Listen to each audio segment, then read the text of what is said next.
because they're putting that ramp up. Letitia told it, and I'm going to follow it. You can go Western or Sacramento if it's all backed up at Western. Take it north. If you're going eastbound on the Eisenhower, get off at Sacramento or at Western, and she said you can go north and that will go right to Washington, and then just go east on Washington. Plus, I have to go to the Chicago campus on Thursday, and I'm going to go off on Western on that one and go all the way up. Get off on Racine? I think it's going to, yes, you can, but it's going to be backed up. A lot of detours. Yes, you can, but it's. I have a feeling, that's why when she said Sacramento, I was thinking Western, but it might be backed up for 5 miles. Yeah. So, I'm just giving them like an alternative because Racine, the closer you get to the university. yes, it could be no good, yes. And that'll be for the following week, but we don't meet the following Saturday, remember? So the Aaron Moore show, is this week? That's now, that's now. Okay. So let's just review where we are, and I want to talk about the project a few minutes too. Yeah. First of all, so we're meeting obviously today, and we're going to meet next Saturday with these traffic issues, so we'll prepare. And then we're meeting 48 hours later on Monday night of week 8. We are not meeting on the Saturday of week 8, so they can do all the construction they want to that week. Now, the course project I want to talk about, and it was supposed to be done the Sunday night at the end of week 7.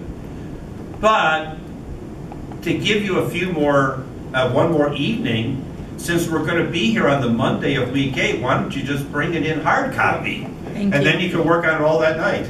So don't put it in the Dropbox. Plus, if you got flowcharts and stuff, it might, it might be. I'm having a problem with the Dropbox right now because I have a paper in Management 520, and I used Turnitin because one person's submission said 100%.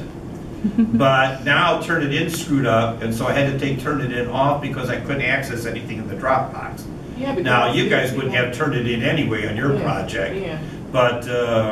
So bring in a hard copy the Monday night of week 8, and then if you can't make it, then email it or put it in the Dropbox, since we're meeting then anyway, and plus it won't be the 10 o'clock cutoff. You'll be able to do it indefinitely. Well, how long are we doing the whole 3 hours, or what do you? No, as I told Letitia and everyone else last week, however long it takes. I mean, if we get done, fine, but I want everyone happy. Yes. That's why I'd rather say the whole time, just to be sure. Yeah, because I need to and it's 3 pages worth. Yeah. I did take out some questions that I thought were completely ridiculous, and I changed a few others slightly. Thanks, Bill. I'm trying, and I'm going to curve everything at the end so we can protect everyone and no one loses a grade for a small number of points. Also, by the way, I put behind me, I'll badger you next week a lot more about this. The course surveys, remember, they're open now. They'll close on Friday of week 8. There's a Friday. So anyways, the 28th, whatever that is. You know I'm suffering this term because I've got some really great students in the online class, and I got that student who already sent me an email claiming she's going to get revenge against me. I'm the worst instructor she's ever had. It's the worst course she's ever had, and said she's going to make it clear on the survey. Is that the same one that you're? That's the one who called me the S word. Didn't you report her? No, you can't. And I'm trying not to. I don't like to stir the boat. There's other students in here. She said I was a piece of the S word. That's harsh. Oh, well, she's mentally has problems, obviously.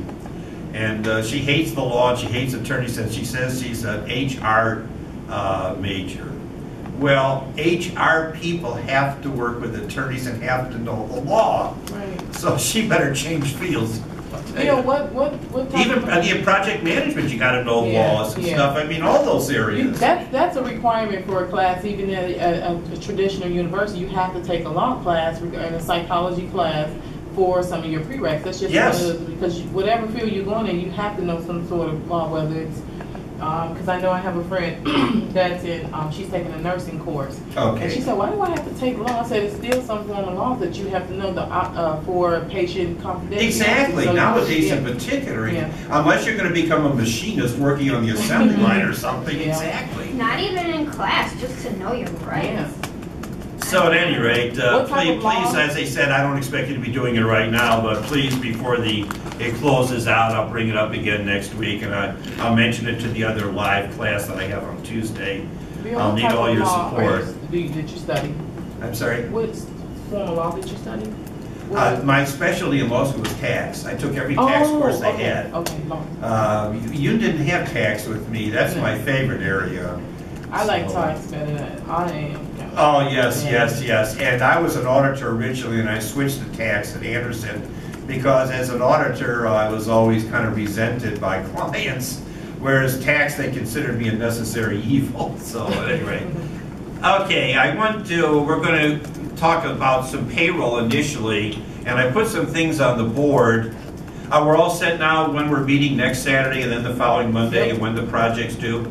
Don't forget on the project you have to do a narrative. That's like a memo describing who would perform what functions in one of the cycles of the audit at a particular company. And if you want to make an XYZ company, that's fine. Yeah, that's what I have. You know, that's fine.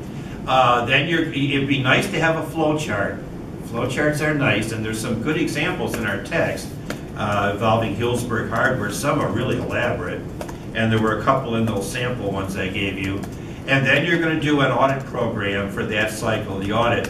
And I want to look at some audit procedures throughout this week and next week. There's some good examples in some of these tables in the various chapters. First of all, though, I want to, we're one chapter behind, and so I put a few payroll areas down here, and I'd like to elicit some ideas. When you're an auditor and you're in the payroll and personnel cycle, one of the areas that you need to look at is the hiring process. What are some audit procedures that you might use in this area of the hiring process? Qualifications for the applicant? That's right. You want to go over to HR and you want to do a sample of employees and looking at their files. Or now in my era, of course, it was all paper. Yeah. I remember once I'm examining a sample of employee files. Now this is in Quincy, Illinois. This was the Gardner Denver audit. And anytime somebody got a traffic ticket, like for going through a stop sign, it was in the local newspaper, and somebody at Gardner Denver would cut that out and put it on a sheet of paper and date it. And it was in their personnel file. Really? I can imagine in Chicago if we put every stop sign or every traffic ticket in the paper. But yes, and you want to do like Letitia said, you want to look for qualifications.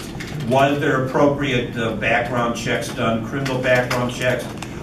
If the education or training was required, was that confirmed? Because remember, we're not just looking for fraud, but we're also looking for incompetency. So take a look for that and what the hiring process consists of. The next item I put down here were time clock procedures. I know we talked about there's some new methods of monitoring time, but a lot of companies still use the time clock. I was in, I think it was Target the other day. Yep, they do. And I could see they had a time clock there. Someone opened up the employee's door or something, and there it was for them punching their cards in and then their cards out appropriately. So what would you want to do here? What might be some audit procedures or something you might want to do in the area of the time clock? Make sure it's a camera there to make sure that they're punching in and out and the appropriate person. Okay, and not someone punching in more than one clock. And you might want to do an observation. If there's supposedly some procedures to make sure these are being followed.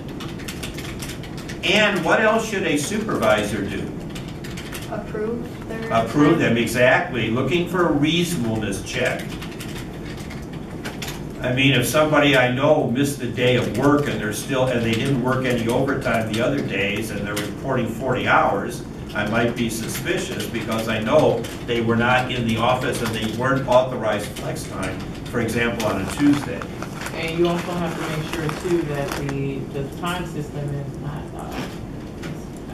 they running maybe a test, because sometimes we have issues where an employee would put their hours in through Workforce, ADP, and it would double the time depending on if they're not paying attention, or sometimes it's a system error where we're running test software and we're in the transition stage. Oh, okay. Yeah. And you realize if an employee were overpaid, he probably wouldn't say anything. If it was underpaid, I'm sure you'd hear about it. Mm-hmm. So you want to be able to cover all aspects. That, yeah.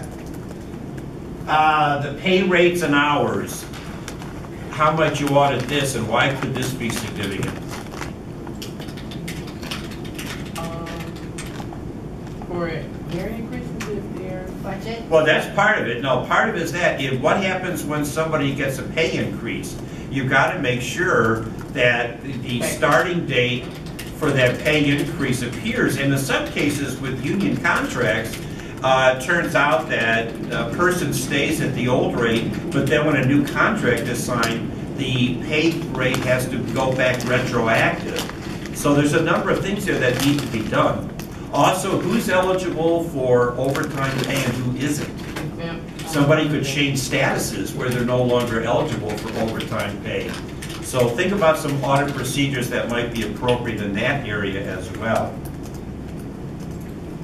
Check endorsements, obviously this pertains to people who get paper checks, and they're still out there. They're still out there.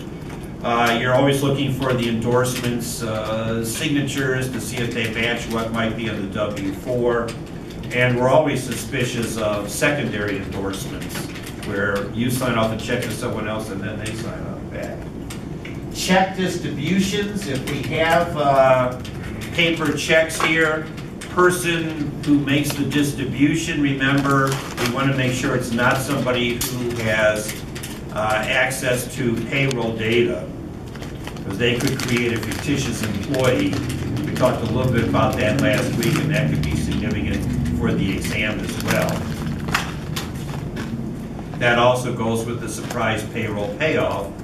I remember Barry posted on that this last week and said it was kind of hard to find stuff because most of what was available was more student-oriented, and that was a little bit different. But remember, we were showing ID and so forth in order to pick up a pay stub or get a paper check. Then making sure checks that had not been picked up, we got to follow up on every one of those. The active employee list. Who should have access to the active employee list? What should we do as an audit procedure?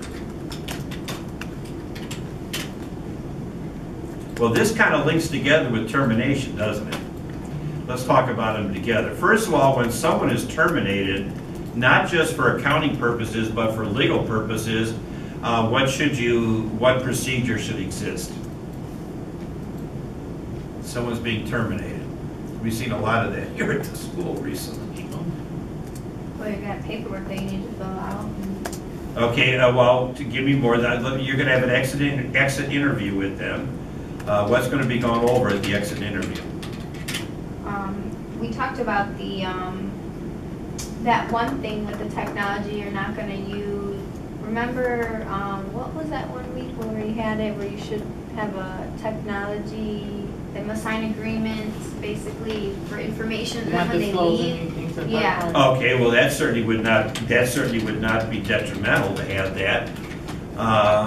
What else do we? And I assume also you got to change the system so they no longer will have access to computer files. Make sure they return if they have laptops or any PDA devices from the organization that they have their access is terminated. Yes, and in an audit procedure make reference to all this. Mm-hmm. Also, from a legal point of view here, indicate their how they can file for unemployment, and also their COBRA rights.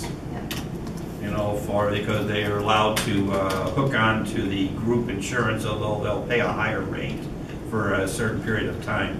So you want to check those procedures, and you want to, on a sample of employees who were terminated, for example, select a sample of employees who were terminated and make sure, when was their last pay received, because they should get everything up to date.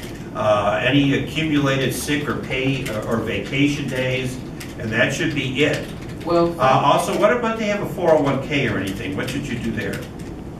Most companies make the employees, you terminate them in the system for the percentage that the employer pay out, but they have to contact, who do we go through, Schwab.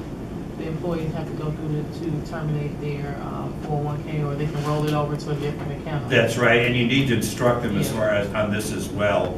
So I want you to think, in the third page of the final, there was a group of questions that I could not stand.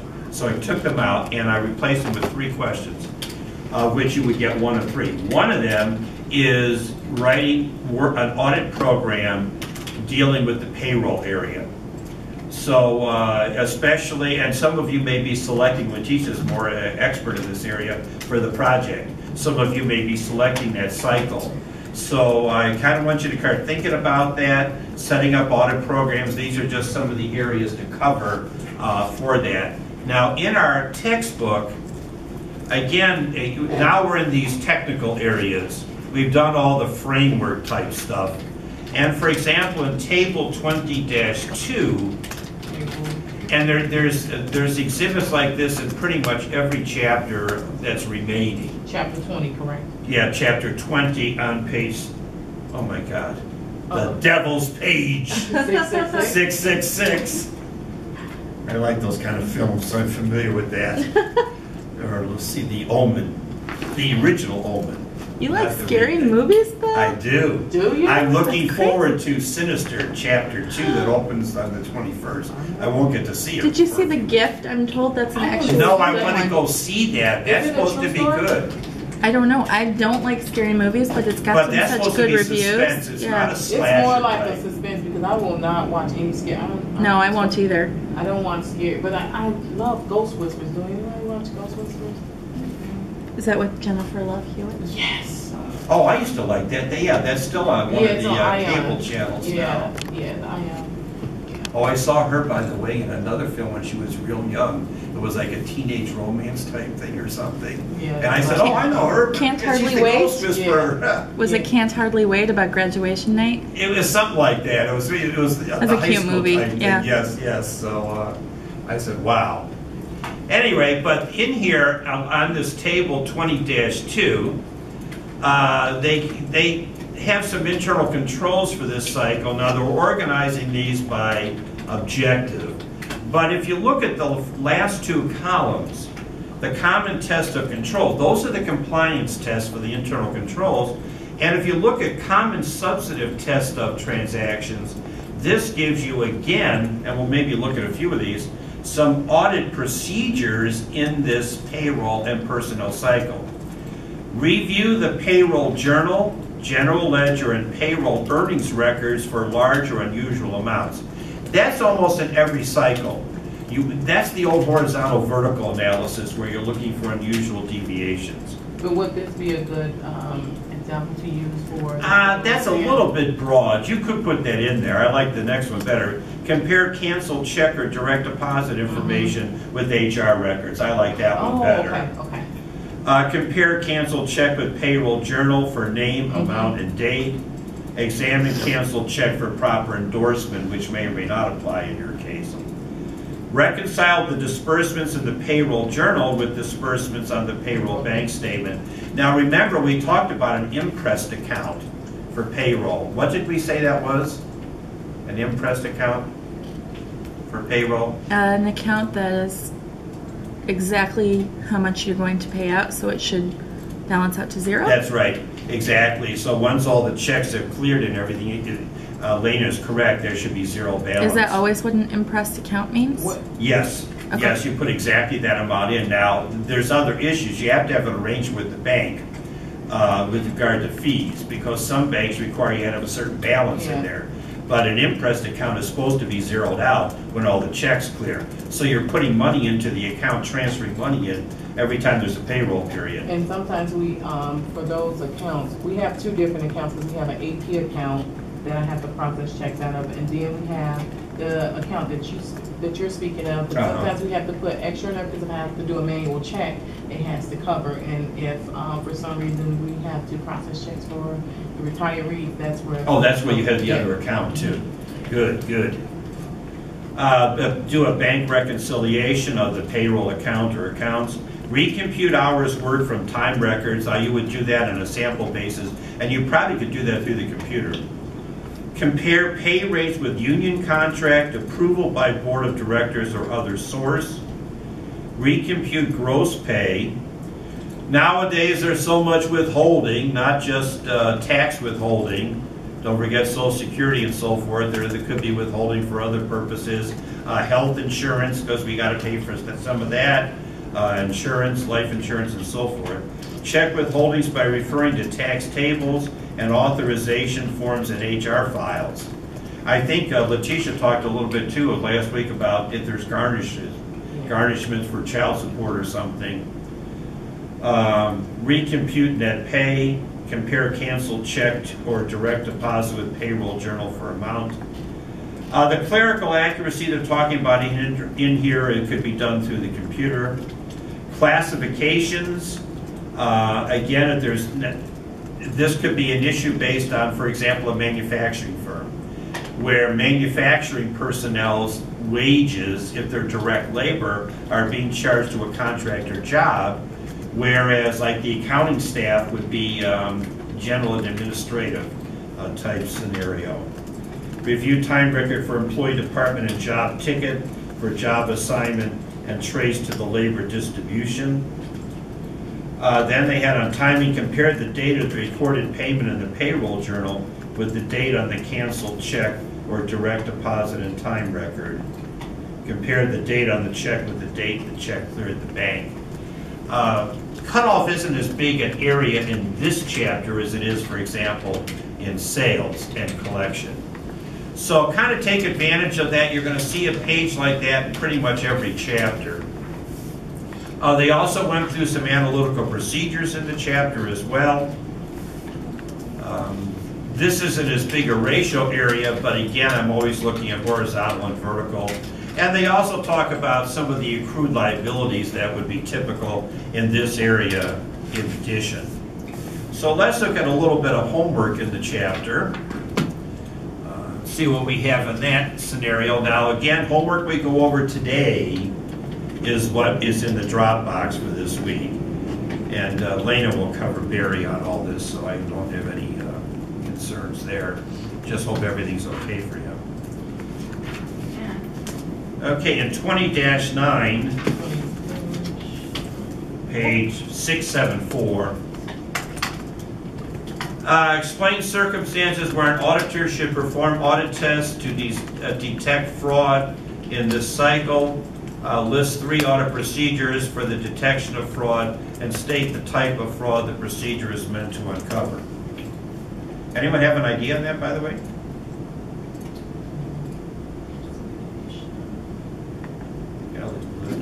Bill, give us some guidance.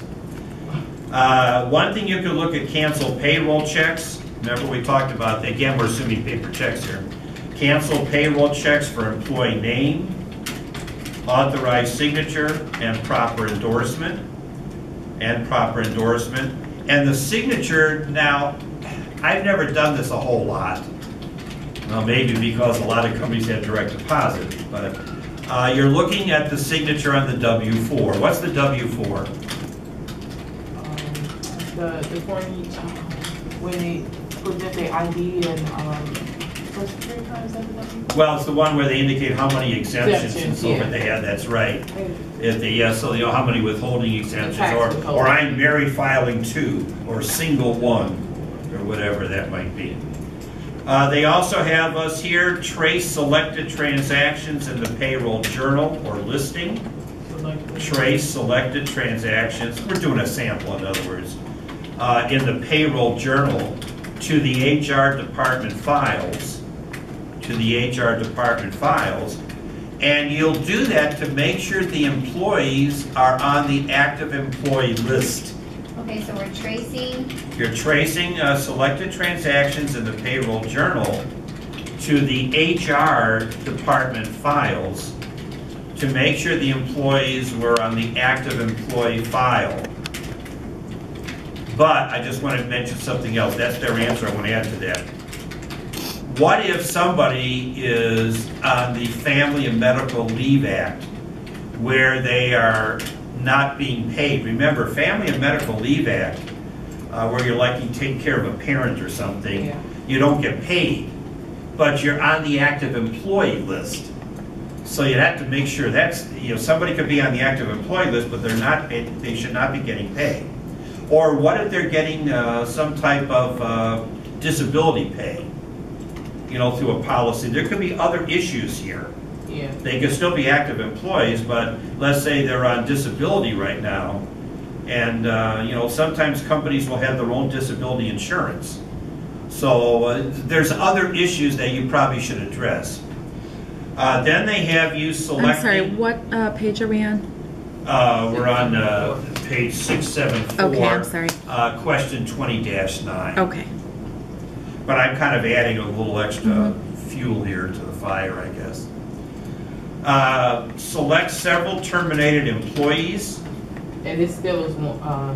This is still that same question. This is another audit procedure. Select several terminated employees from payroll records.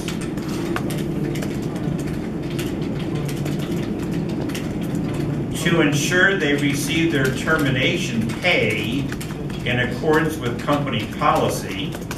They receive their termination pay in accordance with company policy. And their pay was discontinued after that point. In other words, they did not receive any pay after that date. Now, what else could be involved here with that termination pay? We said accumulated vacation or sick pay. There might be severance pay. You know, so all those might be special items they normally were not subject to. Is severance pay subject to withholding? Yes. There was a case recently, this is a tax issue, but there was a case recently in that area. Bill, I have a question. Yes, go ahead. I processed a check for a retiree, and their accountant sent specific instructions on what to take for state and federal. No other withholding. Income tax withholdings only? Yes. Okay. Federal, and you're saying whatever state, if they're in a state that has income tax. And no Social Security, no, they like do not take it because it is a retired CFO.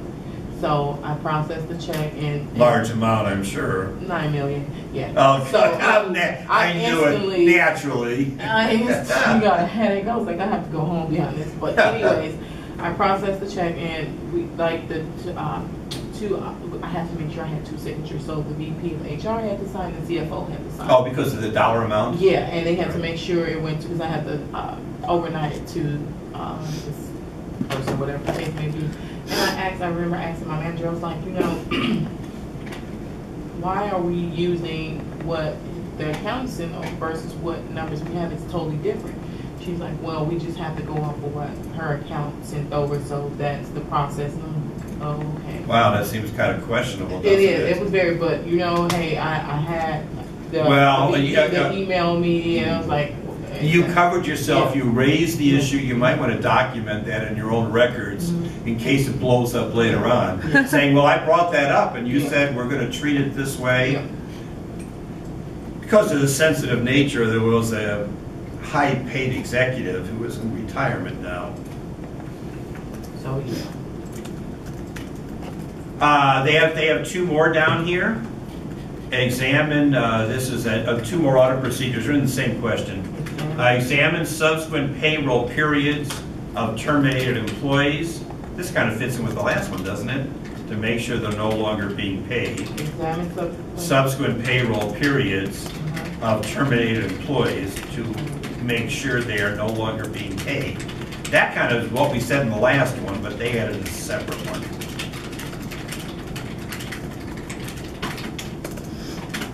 And, yes? Make sure?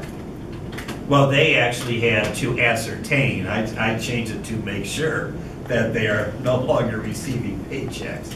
They used a more sophisticated term, to ascertain that they are no longer receiving paychecks. And the last one they have down, audit procedures, so they had more than 3. Request a surprise payroll payoff and check on any unclaimed, and follow up on any unclaimed checks. Follow up on any unclaimed checks. Yeah. There's a lot of weird stuff going on with payroll. Well, payroll's a lot more involved than it used to be. I think people think, oh, it's just easy with just some tax withholding.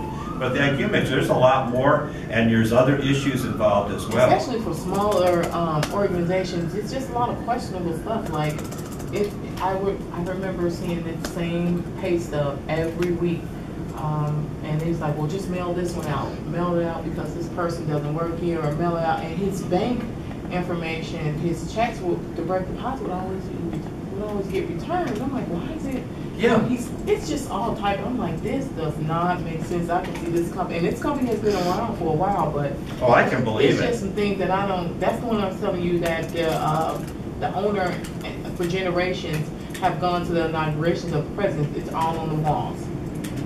You know, one of my students who's an undergraduate, but she's a little older, does, before class on Tuesday night, she has her own practice, I guess, or something, and she does payroll for several very small companies. But one of them, she had to call the owner like 4 or 5 times because of discrepancies in information, and oh, what about this, or what about that? You know, so I can see what you were mentioning here, how this could happen. Whereas she said some of the owners of the businesses, and these are companies that have like 20, 30 employees is all, you know, everything was nicely organized and, you know, in the payroll records. But there were some that just caused extra challenges. Yeah. All right, let's look at 20-19. They give us some internal control questions. This would be part of an internal control questionnaire. And we're supposed to give an objective, and that's more optional, a test of control, a possible misstatement, and an audit procedure. Okay, number 1. This is page 675, 20-19. Does an appropriate official authorize initial rates of pay and any subsequent change in rates? Yeah. Okay, now the objective is accuracy. Now, the test of control is to look for the authorization. Okay, so That would be like the initials or the signature of the person who's supposed to authorize it.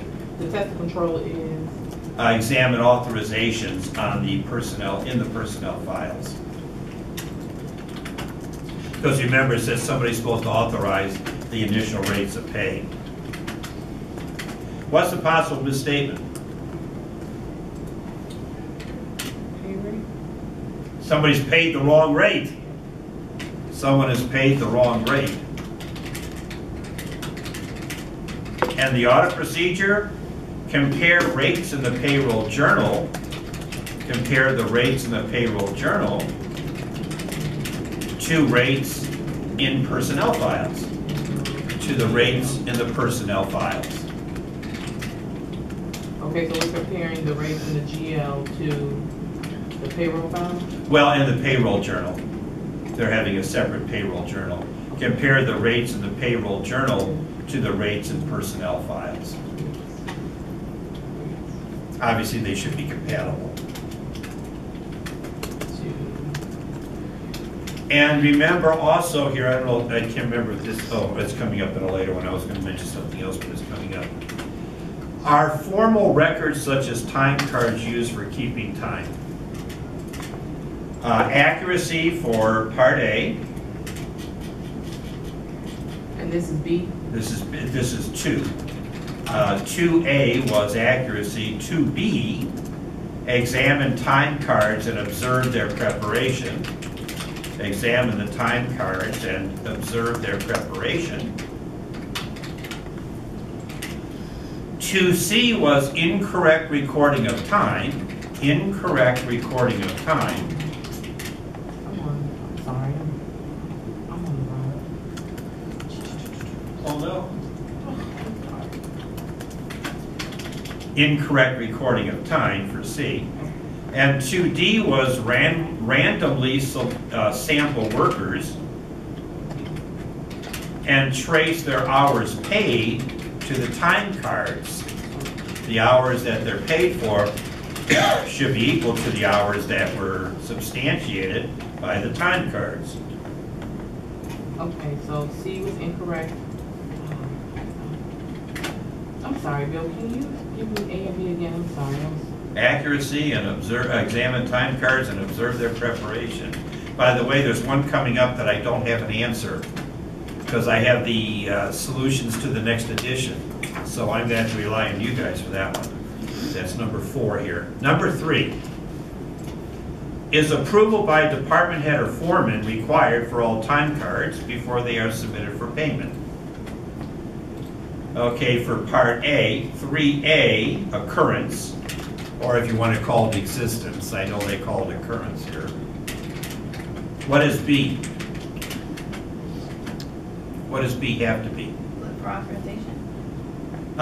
Yes, exactly. Examine time cards for authorization or approval. What's 3C? Incorrect times are used for payment. Incorrect times.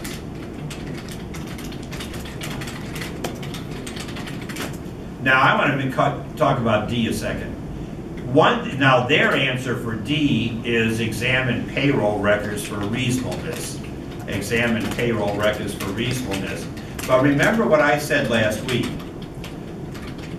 Audit procedure can also be to do on a sample basis what the client is supposedly doing internally. In other words, you could also examine a sample of payroll records for the authorizing signatures. But I like the reasonableness test. That's the horizontal vertical type scenario where you're looking for something that is unusual, like somebody paid for 70 hours during a particular week. That may be authentic, but was it? Now, I don't have an answer for 4 because it's different here in the new edition. Does anyone verify pay rates, overtime hours, and computations of gross payroll before payroll checks are prepared? Yes. I would Accuracy? assume for A, it's probably something like accuracy and occurrence. But I'm guessing, I don't have an answer, accuracy and occurrence. But you can tell me what 4B would be. Look at the Payroll. records for. Well, you get a preview of payroll register before you actually send it over to be approved. So Yes, and you want to get- make sure somebody did verify that they were the correct pay rates. Overtime, because who's eligible for overtime, etc. And also here, computations, they didn't talk about net, so gross payroll. So you're making sure that somebody did internally verify those items. So can I just say, audit the payroll preview? Because- Yes, but I would also say including pay rates, Okay. overtime, Yeah. give some detail, overtime hours, etc. Overtime. Okay, OT. Perfect. A little more detail.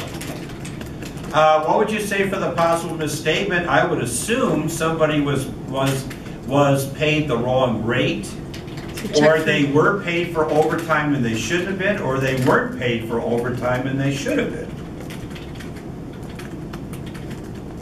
But again, I have no model answer for this part. Don't you agree, though? They're paid the wrong rate, or they either are paid or not paid for overtime, or it's the reverse. Someone should be paid for overtime and they're not. Someone shouldn't be paid for overtime and they are. And for, what would you say for an audit procedure? That's D, right? I'm sorry, that was C. What is D? Oh. Check. Oh, go ahead. Go ahead. Re-verify everyone's pay rate. Check the time cards. Okay, on a sample basis, check the pay rates and overtime computations with employee data in HR files. No, I'm saying that off the top of my head because it's not in here. The other ones are in here. Number 5, does an adequate means exist for identifying jobs or products like work orders, job numbers, or similar identification provided to employees to ensure proper coding of time records? What's the objective? Accuracy. Actually, that's not a bad answer, but there's even a better one. Classification. Oh. Classification. That makes more sense. Yes, yes, but I mean, I can't say the other was wrong, but classification. B is examine the system of identifying jobs by number. Examine the system of identifying jobs by number. This is like you be working in public accounting and you're charging your time to a particular client, or you're in manufacturing and you're charging your time to a contract or job you're working on. For the misstatement, direct labor could be charged to the wrong jobs. Direct labor could be charged to the wrong jobs.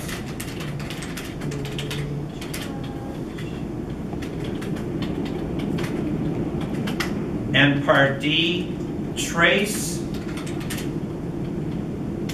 Sample basis? Yes, on a sample basis from job summaries to time cards.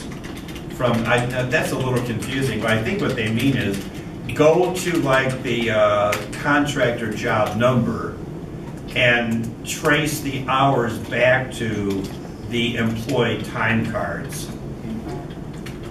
And again, I would say here you're looking for unusual deviations. That's a key factor here. What if I have 3 manufacturing jobs going on? One of them seems fine. One of them seems to have a disproportionately large amount of labor charge, and another one doesn't have hardly any time charge.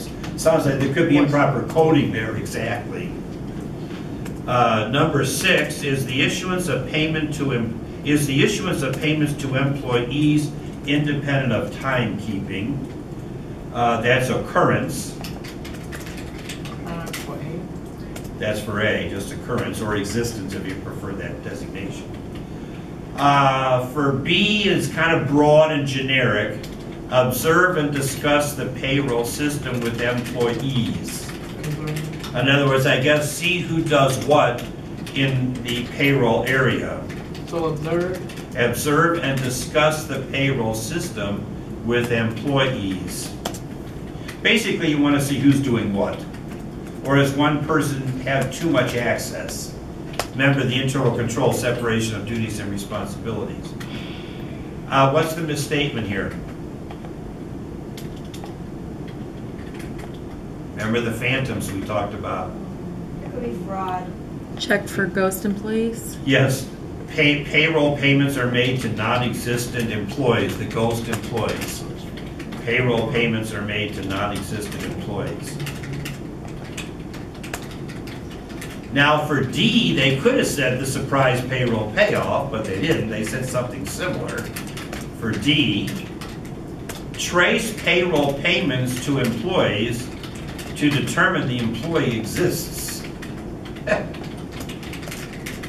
Well, in other words, trace it to the active employee list. Oh, just trace the... Yeah, you could trace the payroll payments to the active employee list, or do a surprise payroll payoff. I like my answer better.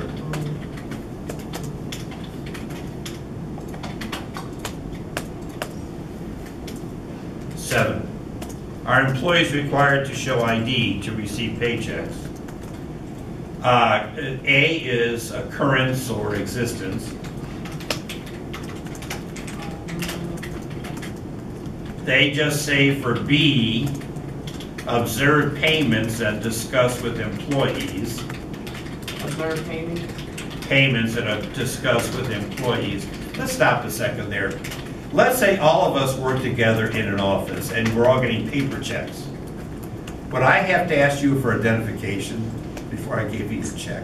It depends on if I know you and I know Well, you. that's it, if we're all working together. Now, if you have seasonal labor, or you have temporary labor and you're at a job site, you probably would have to look at that because you may not know everyone.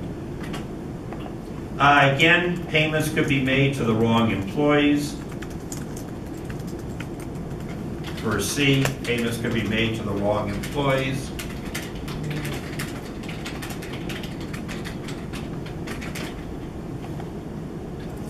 And for D, well, they're assuming paper checks again. Examine canceled checks for endorsements, examine canceled checks for endorsement, and trace to personnel file. Examine canceled checks for endorsement and trace to personnel file. I will say one thing there. If you have temporary employees or part-time employees, they probably are on paper checks. And they probably go through a staff agency. Yes, and that might be true too. And that's another issue we have nowadays. You know, if they're going through an account temps type organization or Robert Half. Which I don't like, sorry. That's fine. I agree. That's fine. That's They fine. charge you a lot of money. And number 8 are written notices required documenting reasons for termination. They have occurrence for A.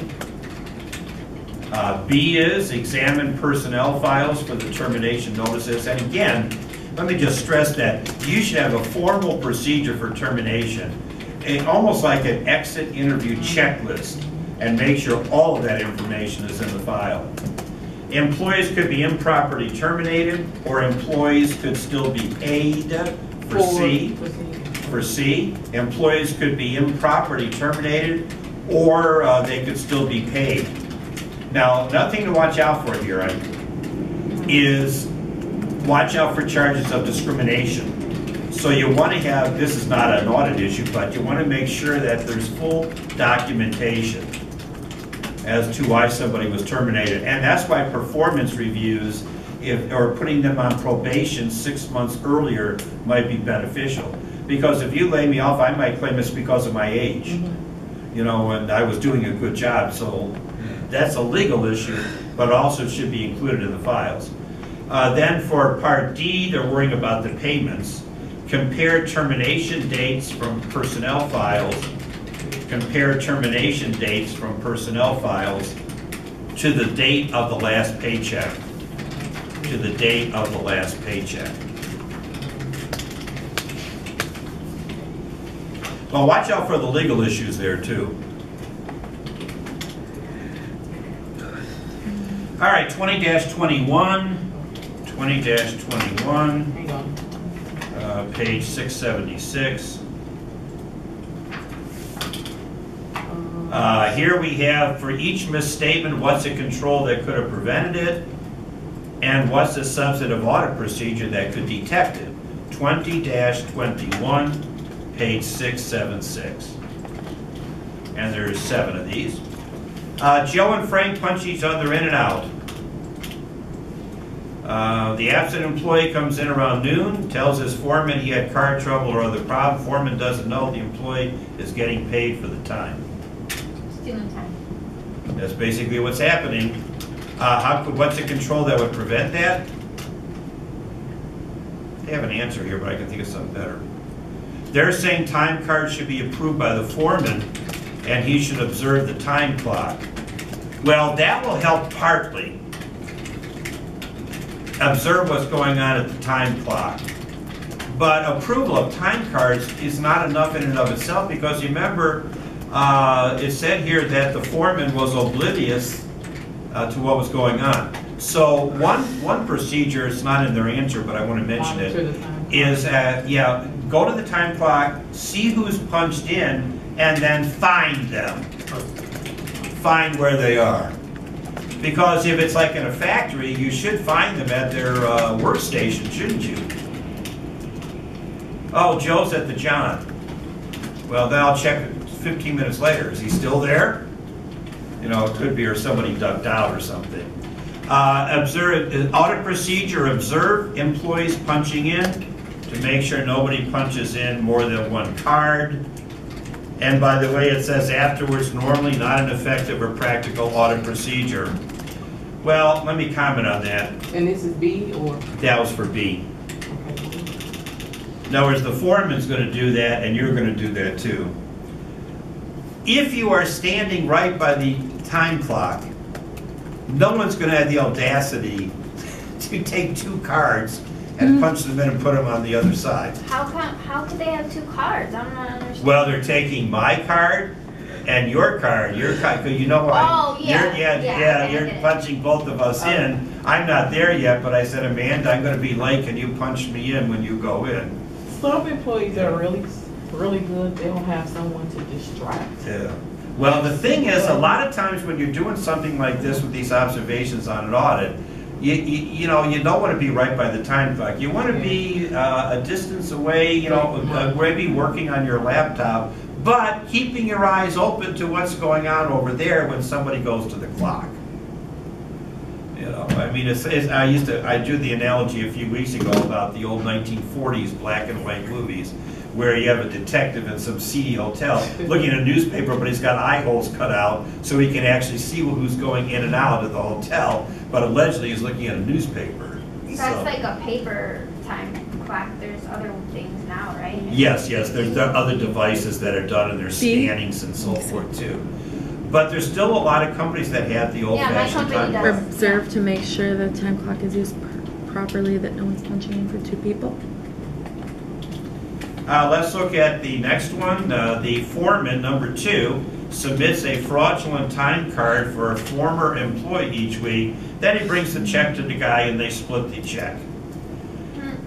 If the answer to part A, paychecks should be distributed by someone other than the foreman.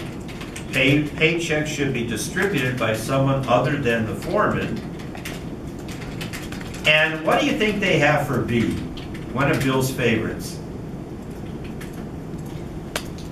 Do a payroll payoff. That's right, the surprise payroll payoff. I love that. We actually did that at CBI. I told you last week about that. But we also had seasonal, we had construction workers that were only there for a limited time, so I mean, it wasn't a stable workforce. Yes. Do a surprise payroll payoff. Number 3, employees often we had this one too.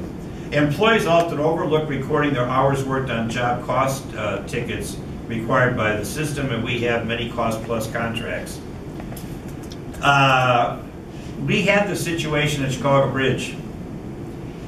So what we did for one payroll period, when people didn't charge all their time to the contracts or jobs, we didn't pay them. Boy, the union shop steward came over screaming. Oh, you'll get fined by well, it never happened again, though. We said they got to charge all their time. Now, in some cases, we had a non-chargeable account, like for cleanup afterwards, cleaning up tools and so forth. But I remember that so well. And they say in Part A here, pay employees only for time charged to jobs. You guys didn't get fined? No. It only happened the one time, and we settled down we were union. We settled down the shop steward. No, I know. We have 597. We can't do that. Oh, really? Yep. If we know. Now this was back in the 80s. That's the engineers, right? It's the pipe fitters. A was. Ours were Boilermakers union. Oh. It might be similar union. I'm not sure. You said pay the employees only time. For time they charged time cards to jobs or contracts. And the audit procedure is compare the hours worked from the payroll journal, compare the hours worked from the payroll journal to hours charged to job tickets. Compare the hours worked from the payroll journal to the hours worked or recorded on job tickets.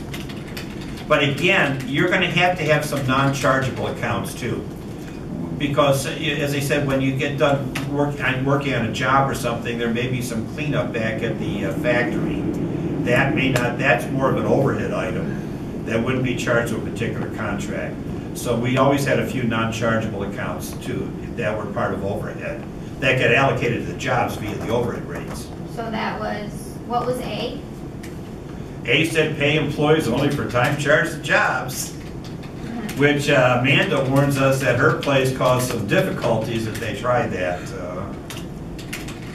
Only because if we know that they're on a job, we have to pay them. We can't just hold, because we have issues right now with them turning in their work tickets.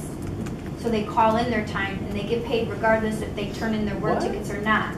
And I'm mad because it's holding up my billing because I have to have my work tickets to prove that we did the work for the customers. Right, and now you don't I'm know. going back and forth with the union. I'm like, well, what could I do? And according to our contract, union contract, all right. if you know they're out there, you have to pay them. See, the problem that we had was too, we had like a machine shop.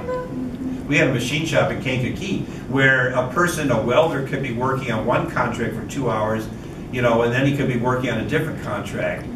So like if they were at one job site, what they're working on because they're at one construction site. So, but yours sounds like it's governed also by the union contract. It is, it's the union, but we're going mobile, so that's going to change. Okay. I'm putting GPSs in all the trucks. All right. We'll know where they're at when they. Now, is the union going to complain about that? That's like the old spoiler boxes they used to put down on trucks, where they could tell if somebody spent too long at one location or if they had somebody else. It's the union. It's not city. It's not Pacific. No, it's not city. Because some of the city employees that are engineers, the drivers, not the laborers, I don't think personally, they have the same exact method. Yeah. Okay. Where they track if they're sitting in a particular spot too long. They have a Tatler box, they used to call it. Oh my gosh. Right, so we're now transitioning into trucks that have GPSs, and on a sample basis, we'll see, You can trace where they are at any time, yeah. Like the first job, you have to start it on time at 7 o'clock. We're not gonna pay you to leave your house at 7 and be there. We need you there at 7. So we've had some employees get, written up for stealing time, saying they were here when they should have been here, and. Boy, City of Chicago, I remember they used to show these things where the city truck would be parked outside a bar for 3 hours in the afternoon. Yeah. Person charging their time because they're supposed to be filling potholes or something, but they were at the bar filling their guts with beer or something. Jeez. Well, I'm glad you're doing that. Number 4, direct labor was unintentionally charged to job 620 instead of job 602 by the payroll clerk. I know it's an error in inputting data. 602 was completed in the cost or expense of the current year, but 620 was included in work in process. There should be internal verification of the classification. Internal verification of the classification. And I would add to that, and reasonableness check. If this were a very major situation and you see much more labor charged to one job than you expected, that should open up a reasonable avenue, right? Well, I'm just adding that. Okay. Look for reasonableness of allocation, because if something appears to be extraordinarily high or low, that might open up an avenue of investigation. And for B, they said trace the labor distribution to the job input forms, but I'm adding the but. Trace the labor distribution to the supporting job input forms. So trace the hours? Yeah, trace the hours they were charged to a job, basically to the labor distribution. The thing is this, though. That assumes that somebody, here it said the error was made by the payroll clerk. But what if the error were made by the employee? Let's say they put down job 620 instead of job 602. Then this audit procedure is not going to help. So because what's on the job ticket is going to match what's in the payroll records. So it depends when the error occurred.